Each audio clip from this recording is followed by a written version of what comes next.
China, Arunachal Pradesh, and news. Aren't we lucky to have neighbors who always make it to our national headlines?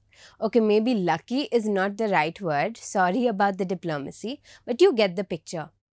Type China builds border Arunachal Pradesh on Google and stories from January 2021, November 2021, December 2021 pop up immediately. Dig a little deeper, and of course, the stories go back decades.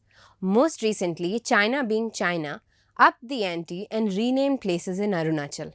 Indians shot back by calling Beijing Bhujang Nagar and Tibet's capital Lhasa as Laxmangarh. What is going on here? And beyond the fun and memes, what are the implications of the communist regime going on a Naamkaran spree? I am Rifa Deka, and in this week of Decoded, we look at the obsession of China with Arunachal, or Zangnan as they like to call it. For months. The village of Assam in the 75th Independence Day.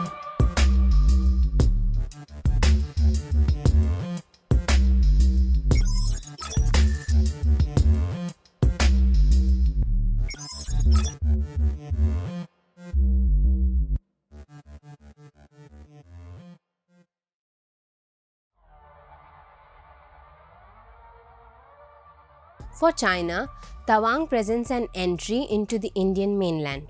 Tawang in northwestern Arunachal borders Bhutan. Here too, the Chinese troops have increased intrusions. The Sino-Indian War of 1962 happened on two fronts, Ladakh and Arunachal Pradesh.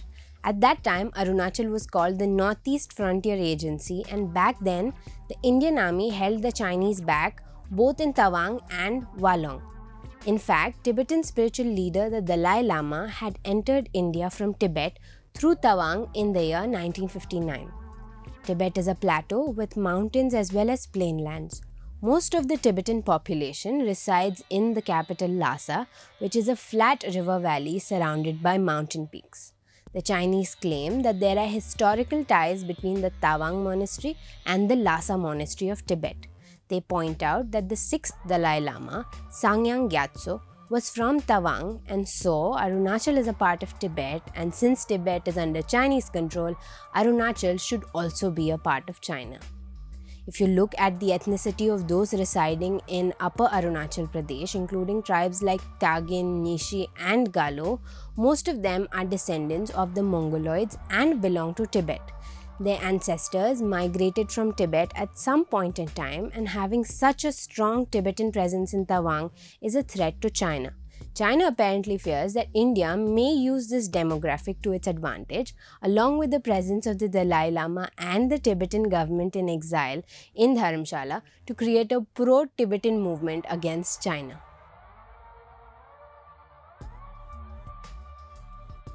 Arunachal Pradesh acts as a strategically located buffer between Bhutan and China.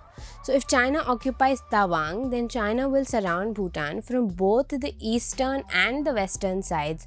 On the western side of Bhutan, China has a motorable highway G204 which connects Chinese National Highway G318 close to the India-China-Bhutan tri-junction border near Batangla, passing through the Doklam Plateau in Bhutan. Although India does not claim Doklam, it supports Bhutan's claim opposing China's road construction. China has also constructed a road from Batangla to Dokala, and they wish to extend this further south towards Gamochen. But this will not just lead to China's intrusion into Bhutan's territory, but will also be a security threat to India. China has not just built motorable highways, but has also started building railway lines connecting strategic locations like the one which connects Sichuan province with the Ningxi province in Tibet. China has also built a railway line connecting Lhasa with Qinghai and Sichuan province. Once this construction is completed, it will get easier for China to transport military personnel and other logistics to Tawang. In fact, the rail journey from Sichuan to Lhasa in Tibet will be reduced to just 13 hours by rail and 48 hours through roadways. This will prove extremely helpful for China if a scenario of crisis arises at the border, which can be a huge threat to India and Bhutan's security. China has the power to control northeast India's water supply. The Chinese have built multiple dams on the river Yarlung Sangpo to capture the power of moving water to generate electricity, or so it claims.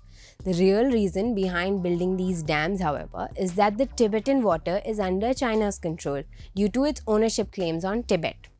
The Tibetan plateau is higher in inclination, and if river waters were to be released from that height, imagine the havoc it would wreak on the low-lying areas of India's northeast.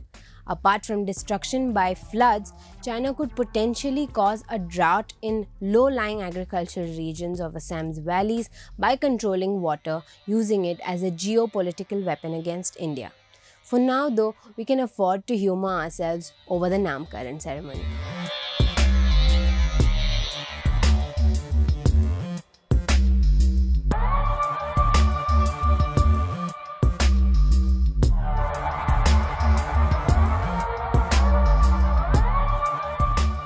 Don't forget to like, share, and subscribe to EastMojo. For any queries, put them down in the comments section below and press on the bell icon for notifications.